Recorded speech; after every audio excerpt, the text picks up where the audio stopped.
My name is Stacy Kreischer, and I'm here to demonstrate for my patients how to take care of a JP drain at home. So if you have had a mastectomy or an axillary dissection, you're going to go home with a JP drain, which works to suction the fluid out from the wound so you don't get a buildup of the fluid.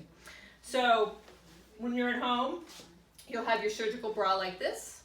This surgical bra just needs to stay in place, and we want to try to keep it as dry as possible because that's holding all the dressings in place. So the JP drain will usually be attached to this dressing with either a small pocket with material or a safety pin to hold it in place so that hopefully you can tuck it under your clothes and it doesn't get caught on doorknobs or latches when you're walking past. So the first thing you do is when you look and you see that this bulb has expanded, we call this the grenade. This has lines on it, which you probably can't see on the camera, but it tells you how many cc's of fluid are in the bulb. So there's a 25 cc marker, a 50 cc marker, a 75 cc marker, and a 100 cc marker. So when this bulb is nearly full, or if it's not full every 12 hours, you'll want to empty this and track the output, because that helps us to know when it's appropriate to pull the JP drain. So the first thing you're going to do is just disconnect it from either the safety pin or the pocket and take it out. So you'll see that this tubing is attached. You don't want to pull on this tubing. Okay, this is stitched underneath the dressing and held in place by a suture. So this drainage may be a little bit bloody at first, but over the couple days that it's in, you'll see that it starts to clear up and become more less red and more pink, and then eventually sometimes it will actually turn yellow. It should never look pussy, because then that would be a good reason to call. So the first thing you're going to do, why don't you come in closer so you can take a look. So we'll do a close-up of that. The first thing you're going to do is open this cap. This is just a valve, okay, like a cork. It goes in and out just like a stopper, all right? And then you'll take your measuring device. You can either look on the outside of the bulb to get the measurement. So this has about 50 cc's of fluid in it. And then you're going to turn this upside down and just squeeze the fluid out.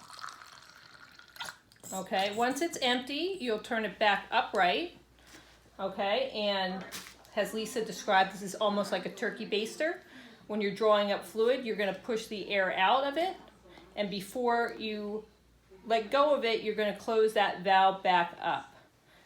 This then allows the fluid from the wound to get pulled into the JP drain, because this creates a vacuum.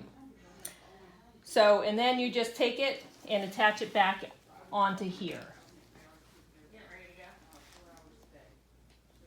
And that's it. Now occasionally, and one of the things sometimes we see is sometimes you can get drainage that instead of coming through the tube, comes out around the wound.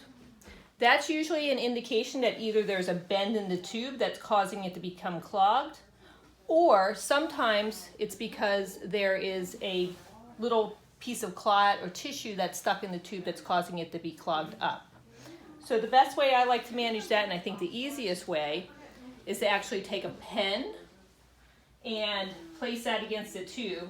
You want to keep your hand upstream because you don't want to pull. You don't want to pull any, so you're going to pull against that. But just to slide this down and hopefully get the drainage to come forward. So you're creating a vacuum behind it, and that's often enough just to pull something clot through, and you can keep going downstream and pulling that down to here, and that usually is enough to unclog it if it's a small clot that's causing the clog. Certainly, if you have any questions or concerns, you can always feel free to call the office. Even if it's at night, they can track us down using the emergency number.